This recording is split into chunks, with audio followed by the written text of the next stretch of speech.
ये joint comprehensive plan of action, right, JCPOA 2015 की Iran nuclear deal ये हम लोग को देखने को मिलती है। इसको ईरान न्यूक्लियर डील के नाम से भी जाना जाता है। बताइए जरा ईरान की न्यूक्लियर डील जो है वो किन किन कंट्रीज के बीच में हुई है, फटाक से इसका आंसर लिखकर बताएं। इतनी बार आपको पढ़ा चुका हूं कि रट जाना चाहिए वाला टॉपिक तो आप लोगों को। तो देखिए ईरान के पास जो है वो 20% एनरिच यूरेनियम का स्टॉक जो है वो पाया गया, और ये स्टॉक जो है वो 210 किलोग्राम का अब हो चुका है ईरान के अंदर न्यूक्लियर एनरिचमेंट का, राइट। और तो ये चीज हम लोग को देखने को मिल रही है। और अभी तक ईरान की एजेंसी ने 25 किलोग्राम 60% एनरिच यूरेनियम का प्रोड्यूस कर लिया है। ये एक ऐसा लेवल है सिर्फ उन्हीं कंट्रीज के पास होता है जो कंट्री न्यूक्लियर वेपन बनाती है, राइट। न्यूक्लियर वेपन बनाने वाली कंट्री के पास इतना स्टॉक इस प्रकार का हमें देखने को मिलता है, राइट। तो कहीं ना कहीं क्लियरली संकेत है कि ईरान जो है वो न्यूक्लियर वेपन तैयार कर रही है, राइट। तो ये वाली बात तो हम ऑलरेडी जानते थे, आप सभी लोग जानते हो इस बारे में, इसके बारे में इतनी बार हम लोग चर्चा कर चुके हैं। हालांकि ईरान ने कभी भी ओपनली इस चीज को डिस्क्लोज नहीं किया। ईरान ने हमेशा एक ही चीज जो है वो बोली है कि पीसफुल यूज के लिए या फिर एनर्जी सबसे बेस्ट चीज बोलता है क्लीन एनर्जी। मैं न्यूक्लियर को जो है वो न्यूक्लियर एनरिचमेंट जो है वो कर रहा हूँ, सॉरी यूरेनियम एनरिचमेंट कर रहा हूँ, न्यूक्लियर एनर्जी के माध्यम से मैं क्लीन एनर्जी जो है वो जनरेट करने पर फोकस कर रहा हूँ। तो क्लीन एनर्जी की ये बात कर रहा है, बोल रहा है कि मैं क्लीन एनर्जी जो है वो न्यूक्लियर के माध्यम से जनरेट करूंगा, इसके लिए मैं यूरेनियम का एनरिचमेंट कर रहा हूँ। तो ये चीज है। और but we know about it कि ये वेपन डेफिनेटली बना के रखेगा अपने पास, क्योंकि यूनाइटेड स्टेट्स से इसके पंगे चल रहे हैं। तो यूनाइटेड स्टेट्स को वेपन कंप्लीट होने के बाद टेस्टिंग करने का बता देगा, देखना देखिएगा आप 2-3 साल में आपके सामने आएगी ये वाली खबर कि ईरान ने फाइनली एक न्यूक्लियर बॉम्ब जो है वो तैयार कर लिया है और फिर वो लॉन्च करेगा। लॉन्च मतलब इन द सेंस उसकी लॉन्चिंग बोलते हैं ना, अनबॉक्सिंग, तो वो करके पूरी दुनिया को बता देगा कि यार कि हमने न्यूक्लियर, हमारे पास न्यूक्लियर वेपन है। और पूरी दुनिया में स्पेशली यूनाइटेड स्टेट्स को बोल देगा कि अब करो बेटा उंगली, तुम बताएं तुम्हें, क्योंकि ईरान और यूएसए के पंगे चल ही रहे हैं। आपको पता ही है कितने समय से, यार बहुत समय हो गया है। तो राइट 2018 में डोनाल्ड ट्रंप जो है वो निकल गया था इस डील से, राइट। फिर उसके बाद फिर ईरान ने, ऐसा नहीं है कि ईरान एकदम से इस डील से निकल गया। ईरान ने काफी बार वार्निंग दी थी यूनाइटेड स्टेट्स को कि बेटा सोच लो, मेरे ऊपर से सैंक्शन हटा दो। क्योंकि यूनाइटेड स्टेट्स ने क्या किया, ईरान के ऊपर सैंक्शन लगा दिए। सभी कंट्री से कह दिया कि कोई भी कंट्री जो है वो ईरान से किसी प्रकार का माल परचेज नहीं करेगी, ईरान से कोई भी डील नहीं करेगी, ना उसको बेचेगी ना परचेज करेगी। तो ऑब्वियस ही बात है यार, अगर एक कंट्री एक्सपोर्ट नहीं कर पाएगी तो कैसे वो डेवलप करेगी। एक फॉर्मूला चलता है E equals to E. E equals to E का मतलब क्या फॉर्मूला हमें देखने को मिलता है, इकोनॉमी इक्वल्स टू एम्पायर। एक कंट्री की अगर इकोनॉमी बढ़ेगी तो वो कंट्री आगे बढ़ेगी, डेवलप होगी, है कि नहीं भाई। अगर हमारी इंडिया की इकोनॉमी बढ़ेगी, हमारी जीडीपी बढ़ेगी, तब हम लोग डेवलप करेंगे कि नहीं करेंगे, करेंगे। तो वही कि E equals to E, economy equals to empire. एक कंट्री की इकोनॉमी बढ़ेगी तो एम्पायर उसका बढ़ेगा। और एक और फॉर्मूला इसी के साथ अटैच होता है E इक्वल्स टू ई का। इकोनॉमी बढ़ेगी कैसे, जब वो कंट्री एक्सपोर्ट करेगी। हमारा जो आत्मनिर्भर भारत अभियान का अभियान जो प्रोग्राम हम लोग लेकर आए, क्यों लेकर आए, कि हमारी कंट्री से हम ज्यादा से ज्यादा एक्सपोर्ट कर सकें। This is the main reason behind it, getting it और नॉट। तो ये चीज हमें देखने को मिल रहा है। तो इकोनॉमी इक्वल्स टू एक्सपोर्ट। तो हमें अगर अपनी इकोनॉमी को आगे बढ़ाना है तो हमें एक्सपोर्ट जो है वो करना पड़ेगा। सेम अगर इसी चीज में हम देखें ईरान के, तो ईरान को जो है वो यूनाइटेड स्टेट्स ने मना कर दिया सभी कंट्री को, कोई भी कंट्री ईरान के साथ किसी प्रकार की डील नहीं करेगी, ईरान से कोई माल परचेज नहीं करेगी। तो ईरान ने बोला कि अरे इसमें तो मेरी तो इकोनॉमी की 12 बज जाएगी, और बज रही थी उसकी इकोनॉमी की 12। तो उससे मतलब भाड़ में जाओ, मुझे भी नहीं करना ये, इस पर्टिकुलर 2015 की न्यूक्लियर डील को फॉलो नहीं करना। अब देखो 2015 की न्यूक्लियर डील में एक्चुअल में हुआ क्या था ये भी समझ लो। मैंने इतनी बार समझा चुका हूं आपको, एक रिवीजन हो जाएगा, जिनको ऑलरेडी पता है, जिनको नहीं पता समझ में आ जाएगा। 2015 में ईरान की हालत बहुत बुरी थी, बहुत बुरी थी, क्योंकि इस समय सभी कंट्रीज ने ईरान के ऊपर जो है वो सैंक्शन लगा दिए थे कि ईरान जो है वो किसी, क्योंकि ये यूरेनियम एनरिचमेंट कर रहा था, बहुत सारी इसकी एक्टिविटी थी, न्यूक्लियर एक्टिविटीज, तो इसके ऊपर जो है वो रेस्ट्रिक्शंस लगा दिए काफी सारी कंट्रीज ने। वर्ल्ड बैंक ने, IMF ने इसको लोन देने से जो है वो मना कर दिया, राइट। वेरियस इंटरनेशनल प्लेटफॉर्म्स पर इसकी निंदा की जाती थी, राइट। बहुत सारी चीजें इसकी ऐसी होती थी, तो ये कमा नहीं पा रहा था, राइट। इसकी मतलब ये मान के चलो कि इकोनॉमी ठप पड़ गई थी, राइट। तब उस समय ये जो P5+1 कंट्रीज जो हम लोग को देखने को मिल रही है, तो इन्होंने ये एक साथ इकट्ठा हुई और इन्होंने बोला कि चलो बॉस, अब ये सही समय आ गया है ईरान को बिठाकर डील करने का। जैसे कि you are preparing for civil services examination, है ना, तो आप एकदम से किसी पे चोट नहीं करते हो, मतलब चोट नहीं मारोगे। लाइफ, और लाइफ की भी बात करूं, आपकी पर्सनालिटी की बात करूं, तो आपको अपनी पर्सनालिटी ऐसी बनानी है कि सामने वाले व्यक्ति को उस समय चोट मत दो जिस समय वो पावरफुल है, उसको पहले वीक होने दो, या वीक होने का उसका इंतजार करो। जिस दिन वो वीक हो गया उसके ऊपर जो है वो हावी हो जाओ। ये रूल है बॉस। अब आपको लगेगा कि अरे यार वीक पे तो वार नहीं करना चाहिए, हमें तो स्ट्रांग पे वार करना चाहिए, वीक पे वार कर दिया तो फिर हम ये तो गलत बात हो जाएगी, हम तो पंगा जो लेते हैं वो हमसे ऊपर वाले का या बराबर वालों का लेते हैं। तो ये कॉमन मैन की अप्रोच है। ब्यूरोक्रेट्स इन सब अप्रोच पे बिलीव नहीं करता। ब्यूरोक्रेट की अप्रोच ये होती है कि जो अभी पावर में है वेट करो टिल द टाइम कि वो नीचे आए, जब तक अपनी पावर को स्ट्रांग करते रहो ना, अपनी पावर को बढ़ाते रहो। आज की डेट में आज की डेट में you guys are preparing for civil services examination, proper तरीके से प्रिपेयर कर रहे हो तो आप ऑलरेडी ऑफिसर हो, आपको ऑफिसर का बस टैग लगना बाकी है, राइट। तो ये अपने आप को बिलीव करो कि जो आप बिलीव करोगे वो आपके लिए जो है वो काफी हेल्पफुल होने वाला है। तो लुक, आज की डेट में आपको बहुत सारे लोग क्रिटिसाइज करते होंगे, अबे तू बनेगा आईएएस है, तेरे को ये तो आता नहीं है। करेंगे क्रिटिसाइज, काफी सारे लोग करेंगे। अपनी पावर को अपने अंडर रखो, गुस्से को अंडर रखो, किसी को एकदम एंगर नहीं होना है। जो होता है ना, कई बार हम गुस्सा हो जाता है, अबे भाड़ में यार बेकार आदमी तू, ये सब काम नहीं करना है आप लोग को। You guys are bureaucrats, bureaucrats का एक स्टाइल होता है अलग, आपको अपने स्टाइल को जो है वो मेंटेन करना है, राइट। किसी ने बोल दिया, उस स्माइल कर दो उसके सामने, बोला कि अरे हाँ यार नहीं हुआ तो कोई बात नहीं, मैं तो कर रहा हूँ। किसी को अपनी असलियत मत बताओ पर कि आप सिविल सर्विसेज के अंदर कितना डूबे हुए, क्योंकि असलियत बताओगे तो सामने वाला आपका मजाक उड़ाएगा, आप गुजरोगे बोलोगे देखो आ गया कलेक्टर, राइट। कोई बात नहीं, स्माइल करो और आगे बढ़ो, आपको ज्यादा ऐसे लोगों को एंटरटेन नहीं करना है। Wait for the time being, जिस समय आप उनसे ऊपर हो जाओ, मतलब जिस समय आपका एग्जाम में सिलेक्शन हो, फिर तो आपको कुछ करने की जरूरत नहीं, फिर तो आपके साथ आपके बॉडीगार्ड्स होंगे। वही व्यक्ति जो आपको चिढ़ा रहा है आज की डेट में, वो आपके घर के बाहर लाइन लगा के खड़ा रहेगा आपसे मिलने के लिए, बार बार आपको फोन करेगा, राइट। आपके सेक्रेटरी उठाएंगे कि सर अभी बिजी है, सर अभी प्राइम मिनिस्टर के साथ मीटिंग में गए हैं, ये है वो है। तो वो जलवे हैं यार, तो वो जलवे चाहिए तो अभी वेट करो। ब्यूरोक्रेट का एक स्टाइल होता है, ये एकदम से किसी के ऊपर हावी नहीं होता है। ये हावी तब होते हैं जब इनको पता होता है कि पूरा गेम इनके हाथ में। देखो मजा जब आता है ना गेम खेलने का, जब आपको पता है कि जीतना आप ही को है, पहले से ही आपकी जीत डिसाइडेड होती है, तब आता है मजा गेम खेलने में, राइट। ऐसे गेम खेलने में क्या मजा। और ब्यूरोक्रेट्स ऐसे ही गेम खेलते हैं कि आपको पता होना चाहिए कि जीत आपकी ही है। और इस एग्जाम के लिए मैं अपने सभी रेगुलर स्टूडेंट्स को एक ही एडवाइस देता हूं, और हमेशा जब भी मुझे स्टूडेंट्स बोलते हैं, कई बार स्टूडेंट बोलते हैं कि मैं ट्राई कर रहा हूँ एग्जाम के लिए, मैं उनको चिल्ला देता हूँ, मेरा ट्राई वराई नहीं। मैंने कहा ट्राई वराई कुछ नहीं होता है, एग्जाम या तो क्लियर होता है या तो फिर नहीं क्लियर होता है। एग्जाम की आप तैयारी कर रहे हो तो उसको क्लियर करने के लिए कर रहे हो, ट्राई करने के लिए कर रहे हो। यहाँ पर मेरे पास आप नहीं आए हो ट्रायल के लिए, राइट, आप मेरे पास आए हो सिलेक्शन लेने के लिए। तो हर वो पूरी कोशिश करना, जी जान लगानी सिलेक्शन लेने के लिए। तो अगली बार से आप में से कोई भी लोग ट्राई शब्द का उपयोग नहीं करेंगे कि I am trying for civil services. You guys are not trying, आप ट्राई नहीं कर रहे हो। You guys are meant for clearing civil services. ये चीज अपने दिमाग में बैठा लो और मान लो कि आपको सिविल सर्विसेज क्लियर करना है, चाहे कुछ हो जाए। ट्राई वराई नहीं है, करना है मतलब करना है, भाड़ में जाए दुनिया, राइट। और बौखलाओ मत एकदम से। तो ईरान ईरान का इंतजार किया इन लोगों ने कि ईरान की इकोनॉमी तो टूटने दो। जैसी इसकी इकोनॉमी टूटी, ये घुटने पे आके इन्होंने रख दिया सामने पेपर कि चलो बेटा तुम्हारे ऊपर सैंक्शन हम लोग हटा देंगे, तुम्हें सैंक्शन हटवाने हटा देंगे, और बोलो तुम्हें पैसे की रिक्वायरमेंट है, चलो हम पैसा भी देंगे तुम्हारी इकोनॉमी को रीडेवलप करने के लिए, और चलो तुम्हें लोन्स कभी चाहिए तो हम तुम्हें आईएमएफ वर्ल्ड बैंक से लोन भी दिलवाएंगे। बोलो और बोलो, तुम्हें एक्सपोर्ट करना है कर लो, हम पूरे रेस्ट्रिक्शन हटा देंगे। बट इस एग्रीमेंट को साइन करो, इसमें क्लियरली मेंशन्ड है कि आप 3.67% से ज्यादा यूरेनियम को का एनरिचमेंट नहीं करोगे।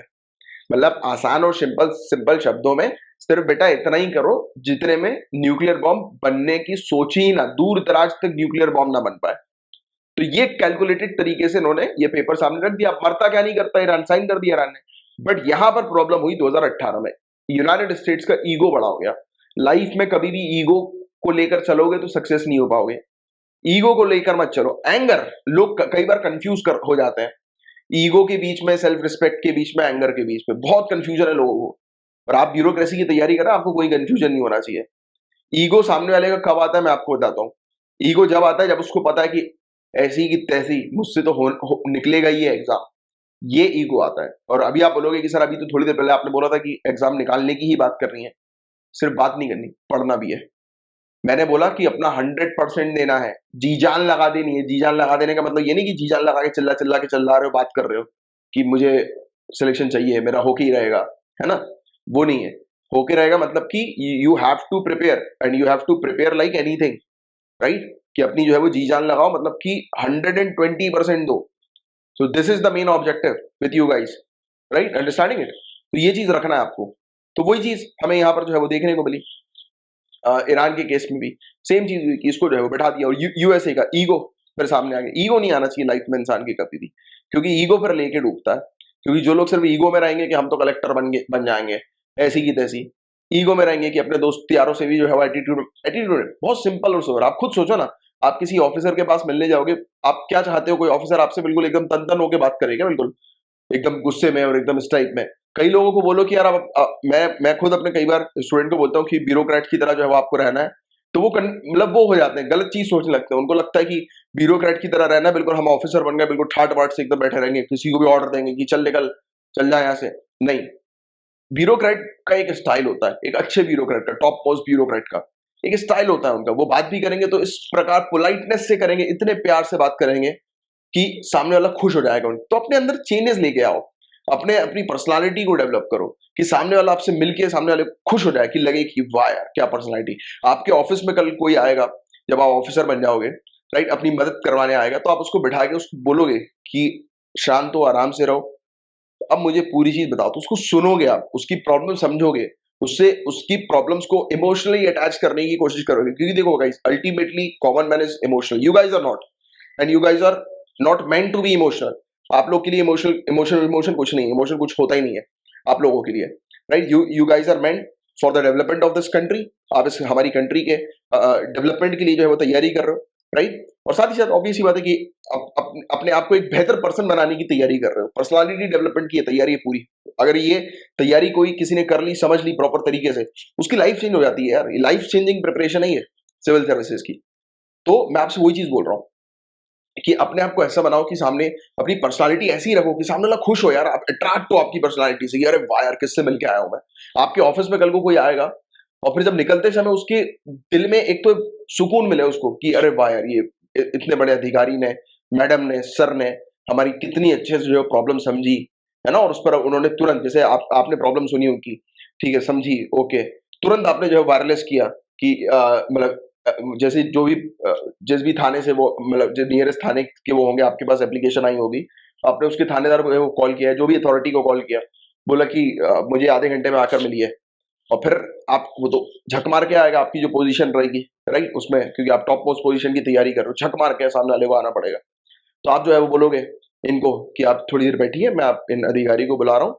और फिर जब वो आधे घंटे बाद आएंगे तो आप उस अधिकारी को बोलेंगे कि मुझे आप रिपोर्ट करें इनकी पूरी प्रॉब्लम सॉल्व करने के बाद। फिर उनको बोलेंगे कि कोई भी प्रॉब्लम आपकी सॉल्व नहीं होती, कोई भी तकलीफ आए तो मेरे पास तुरंत आपको आना है, ये मेरा नंबर लिखिए, राइट, या मेरे सेक्रेटरी का नंबर लिखिए, तुरंत अपडेट करिए कि जो भी प्रॉब्लम होती है। इतने में ही यार सामने वाले को सुकून मिल जाता है, क्योंकि वो व्यक्ति जब बाहर जाएगा तो आपके बारे में पॉजिटिव चीज लेकर भी जाएगा, आपको दुआ देकर भी जाएगा। और तीसरी बात, 4 लोगों को बताएगा कि मेरा जहां पर काम नहीं हुआ, इतनी जगह जाने के बाद इन अधिकारी, इन मैडम के पास जाके, इन सर के पास जाके मेरा काम हो गया। तो make your personality like this, not, मैं आपको ये बोलता हूँ ब्यूरोक्रेट बनना है, इसका मतलब ये नहीं कि आप दादागिरी करें अपने घर के अंदर, राइट, आप ऑर्डर्स बाजी करना शुरू कर दें, नो, ऐसा नहीं करना। बहुत पोलाइट रहो, बहुत प्यार से रहो, स्माइलिंग नेचर के बनो, खुश रहो। क्योंकि गाइस देखो, प्रिपरेशन को खुश रहकर करोगे ना, तब मजा आएगा। मुझे पता है आपकी लाइफ में बहुत प्रॉब्लम चल रही है यार, बहुत प्रॉब्लम से जूझ रहे हो आप लोग, but when you guys will be happy, तो यार कुछ भी कर जाओगे आप। चलो anyways, let's come back to this topic. तो यूएसए का ईगो जाग गया 2018 में।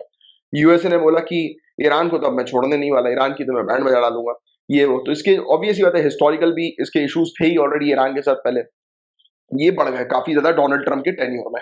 उसने बोला कि इसको तो मैं छोड़ने नहीं वाला, यूएसए इस डील से जब हट गया, फिर ईरान ने बहुत समय तक कोशिश करी, पता है, लिटरली ऐसा नहीं कहेंगे हम लोग कि इसने कोशिश नहीं करी, इसकी कोशिश थी। कैसी कोशिश? वार्निंग दे देंगे। जैसे होता है ना कि कुछ लोग होते हैं, जैसे वो बाबू भैया वाली पिक्चर देखी होगी आपने, अक्षय कुमार बोलता है कि जा रहा हूं मैं जा रहा हूं, तो बाबू राव बोलता है कि जा रहे, तो बोलता है मैं तभी जाऊंगा जब 2 साल का किराया दे दूंगा। राइट, तो वही वाली चीज कि वो वार्निंग दे रहा, उसको जाना नहीं था।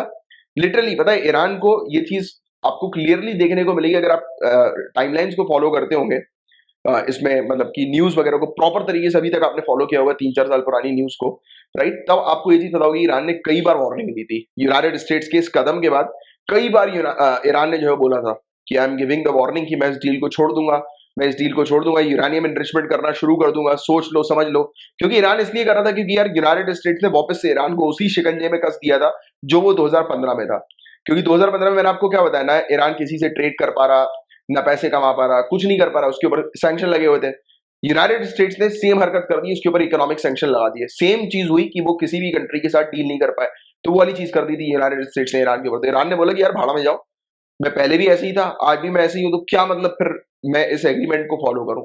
बहुत बार वार्निंग देने के बाद, बहुत बार यूनाइटेड स्टेट्स को इनडायरेक्टली समझाने के बाद इसने छोड़ दिया।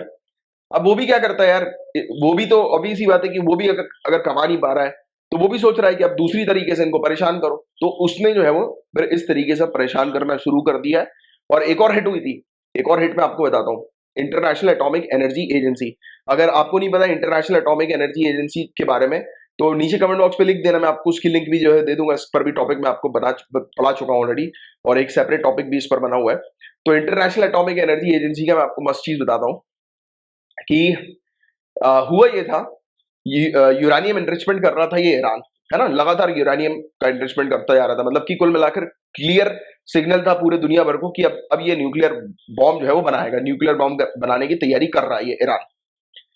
तब उस समय क्या हुआ कि इंटरनेशनल एटॉमिक एनर्जी एजेंसी सामने आई और इसने बोला कि हमें इन्वेस्टिगेशन कर रहे थे। तो इसने बहुत बार मना किया, बहुत बार मना किया, बहुत बार मना किया, कि ईरान ने बोला कि चलो आओ 3 महीने की विजिट कर लो, 3 महीने के लिए मैं तुम्हें अलाउ कर रहा हूं। ये सबसे बड़ी गलती थी इंटरनेशनल एटॉमिक एनर्जी एजेंसी की, उसको 3 महीने के लिए एक्सेप्ट करना।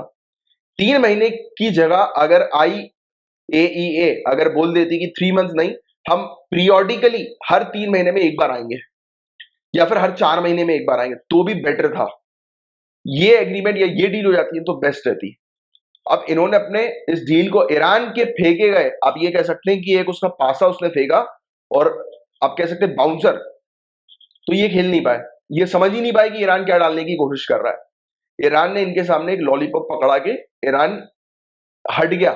कैसे हटा मैं आपको समझाता हूं। अब देखिए, ईरान ने बोला कि 3 महीने तक आओ, आकर देखो कि मैं कोई भी यूरेनियम एनरिचमेंट नहीं कर रहा हूं वेपन बनाने के लिए, मैं तो सिर्फ क्लीन एनर्जी के लिए, यानी कि green energy, clean energy, eco friendly energy को जनरेट करने के लिए, पावर को जनरेट करने के लिए यूरेनियम एनरिचमेंट कर रहा हूं, कि न्यूक्लियर के माध्यम से मैं पावर जो है वो जनरेट कर सकूं, पावर प्लांट्स के लिए कर रहा हूं मैं।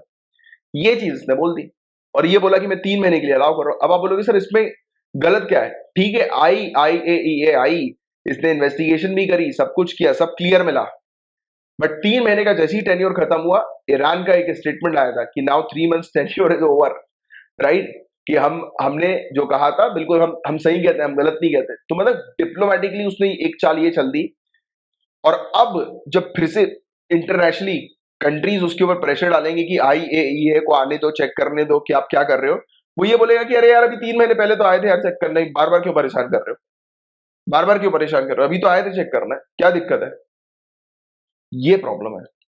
मतलब कि अब इंटरनेशनली कंट्रीज भी जो है वो अब कुछ बोल ना पाए उससे, वो तो यही बोलेगा कि अभी तो आए थे चेक करने यार, ये क्या तमाशा बना के रखा है, मुझे क्यों परेशान कर रहे हो। वो अपने आप को एक विक्टिम कार्ड जो है वो प्ले करना शुरू करेगा कि देखो मुझे परेशान करके रखा इन लोगों ने, और अंदर ही अंदर जो है वो यूरेनियम एनरिचमेंट करके अच्छा खासा अपना स्टॉक मेंटेन करके घोषणा कर देगा कि मैंने वेपन बना लिया है, और उसकी घोषणा हो जाएगी।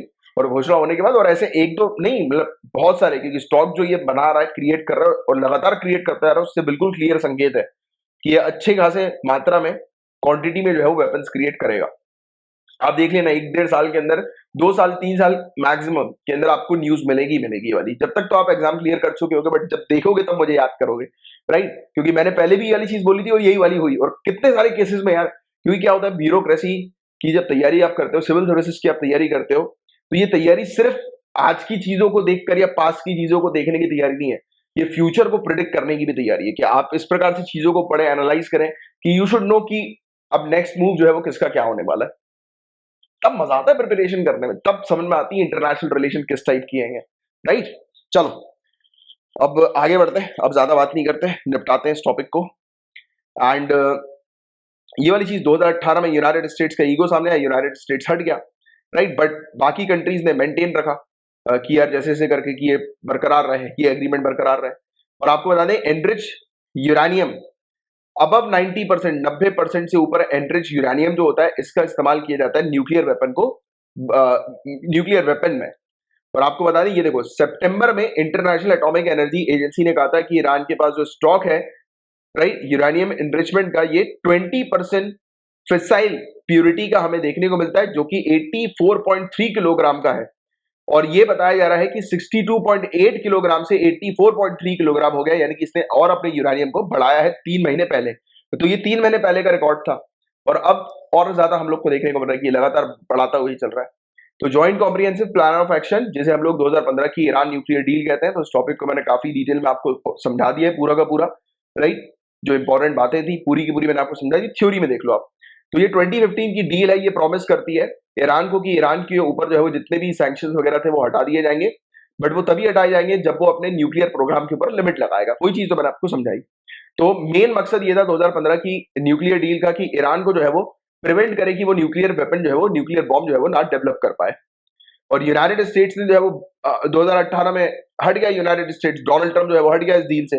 But Britain, France, Germany, China और रशिया, इन्होंने ट्राई किया कि ये एग्रीमेंट जो है वो कंटिन्यू रहे, राइट। और इस डील के तहत हम लोग को देखने को मिला कि पूरी दुनिया की पावर जो है और दूसरी सिग्नेटरी कंट्रीज, यानी कि जिन्होंने ये साइन किया था इस 2015 की ईरान न्यूक्लियर डील को, तो इन्होंने कहा कि ईरान जो है उसके पास 20% एनरिच यूरेनियम है, राइट। और ये यूरेनियम वो रिसर्च रिएक्टर के तौर पर जो है वो कर सकता है, राइट। मतलब कि क्लीन एनर्जी को, या आप कह सकते हैं कि जैसे कि इको फ्रेंडली जो पावर है उसको जनरेट करने के लिए ये कार्य कर रहा है, राइट। यूरेनियम का एनरिचमेंट कर रहा है। And under the terms of the nuclear deal, Iran was prohibited from enriching uranium above 3.67% with the exception of its research reactor activities. तो ये सिर्फ 3.67% तक ही यूरेनियम एनरिचमेंट कर सकता है। अभी देखिए कितने परसेंट कर रहा है ये, राइट। हमें देखने को मिल रहा है 20% एनरिच्ड यूरेनियम, और 210 किलोग्राम के ऊपर तक जो है ये जा चुका है। तो बहुत ज्यादा मात्रा में यूरेनियम एनरिचमेंट जो है वो इसका शुरू हो चुका है, राइट। और इसके अलावा देखिए गोल हम लोग को क्या यूरेनियम एनरिचमेंट का देखने को मिल रहा है। तो यूरेनियम के अंदर हमें एक दुर्लभ रेडियो एक्टिव आइसोटोप देखने को मिलता है, जिसका नाम है, या फिर जिसे टर्म दिया गया है U-235, और इसका इस्तेमाल किया जाता है न्यूक्लियर रिएक्टर को पावर करने के लिए, यानी कि उसको स्टार्ट करने के लिए, राइट, लो एनरिचमेंट लेवल पर। और साथ ही साथ न्यूक्लियर बॉम्ब्स के फ्यूल के लिए भी किया जाता है, बट वो हायर लेवल्स पर किया जाता है, right. And goal uranium enrichment का ये रहता है कि परसेंटेज लेवल जो है U-235 का उसको इंक्रीज करना, मतलब कि उसको इतना बनाना कि वो न्यूक्लियर बॉम्ब बनने की कैपेसिटी लायक जो है वो बन सके, राइट। तो ये चीज हम लोग को देखने को मिलती है, और ये सेंट्रीफ्यूज की प्रोसेस के थ्रू जो है वो होता है। तो इतना टेक्निकल आपको जाने की जरूरत नहीं। ईरान न्यूक्लियर डील के बारे में बेसिक सी चीज जो मैंने आपको समझाई, पूरी स्टोरी बस वो दिमाग में रखो, ये पूरा टॉपिक आपका क्लियर हो जाएगा, राइट। एंड आज की डेट में चिंता वाली बात यही है कि लोगों को डर लग रहा है। देखो what makes the enrichment particularly threatening, जो इसका एनरिचमेंट जो है वो क्यों इतना खतरनाक जो है वो बनता जा रहा है, राइट। क्योंकि एक तो ये ट्रिकी प्रोसेस हम लोग को एनरिचमेंट की देखने को मिलती है, और एक तो ये इजी भी होती जा रही है जैसे जैसे टेक्नोलॉजी आज की डेट में बढ़ती जा रही है वैसे वैसे, और बहुत ही कम सेंट्रीफ्यूज की आवश्यकता पड़ती है, राइट। और फिर वो हाई प्यूरिटी के लेवल पर चले जाता है। और अगर दूसरे शब्दों में बोले तो 90% प्यूरिटी को हासिल करना बहुत ईजी होता है, starting from 20%, and easier still starting from 60%। तो 20% तक अगर इसने यूरेनियम एनरिचमेंट कर दिया तो 20 से लेकर 90% पे जाने में समय नहीं लगेगा। 60 तक कर लिया तो 60 से 90 तक जाने में समय नहीं लगेगा, यानी कि बॉम्ब बनाने में या बॉम्ब बनाने की क्षमता तक यूरेनियम को लाने में समय जो है वो नहीं लगता। स्टार्टिंग में लगता है थोड़ा, बट फिर बाद में नहीं लगता। और ये अब उस पर्टिकुलर क्षमता पे आ चुका है कि ये जल्दी से जल्दी जो है वो न्यूक्लियर बॉम्ब बनाकर डिक्लेयर करने की क्षमता तक ये पहुंचने वाला है, बहुत ही जल्दी। तो ये इसी चीज को लेकर डर है, इसी चीज को लेकर चिंता हम लोग को देखने को मिल रही है। तो ये था इस पूरा टॉपिक। मैं उम्मीद करता हूँ बहुत अच्छे से ये टॉपिक आपको समझ में आ गया होगा, क्लियर हो गया। हालांकि कई बार इस टॉपिक को मैं आपको कवर करवा चुका। एक इसमें मैं आपको अपडेट देना चाहता हूँ ईरान न्यूक्लियर डील में। तो वेस्टर्न डिप्लोमेट्स ने एक डेडलाइन सेट करी है कि 2015 के ईरान न्यूक्लियर डील को रिवाइव करने की। आप जानते हैं गाइस कि ये डील जो है 2018 में डोनाल्ड ट्रंप जो यूनाइटेड स्टेट्स के थे, तो उनके द्वारा ये डील जो है वो कैंसिल कर दी गई थी 2018 में। तो अब कह रहे हैं कि ये डील जो है वो जल्दी से जल्दी रिवाइव की जाए। पूरा इशू क्या है, पूरा मुद्दा क्या है, तो अमेरिकन ऑफिशियल चिंतित है। ईरान जो तेजी से न्यूक्लियर एक्टिविटीज जो कर रहा है, जब से यूनाइटेड स्टेट्स इस डील से बाहर हुई है तब से ईरान ने तेजी कर दी है अपनी न्यूक्लियर एक्टिविटीज में। ईरान इवन ऑलरेडी कह भी चुका है कि वो यूरेनियम का एनरिचमेंट कर रहा है, राइट। और यूनाइटेड स्टेट्स की क्या डिमांड है, तो यूनाइटेड स्टेट्स कहता है कि वो ज्वाइन कर लेगा एग्रीमेंट को अगर ईरान वापस से ओरिजिनल डील के जो टर्म्स और कंडीशंस है उसको कंप्लाई करता है और दूसरे मुद्दे जैसे कि हम लोग को बैलिस्टिक मिसाइल के स्टॉक पाइल से रिलेटेड देखने को मिलते हैं कि जो ईरान अपने पास बैलिस्टिक मिसाइल का स्टॉक जो बना रहा है तो उसको अगर ये रिड्यूस करेगा तो यूनाइटेड स्टेट्स वापस से इस डील को जो है वो ज्वाइन कर लेगा। तो ये यूनाइटेड स्टेट्स की डिमांड हम लोग को देखने को मिल रही है, राइट। और ये छोटी सी एक अपडेट हम लोग को नजर आ रही है कि अभी वेस्टर्न डिप्लोमेट्स जो है वो एक डेडलाइन सेट कर रहे हैं जिसके तहत 2015 ईरान न्यूक्लियर डील को दोबारा से शुरू किया जाएगा। ठीक है, तो ये था गाइस पूरा टॉपिक।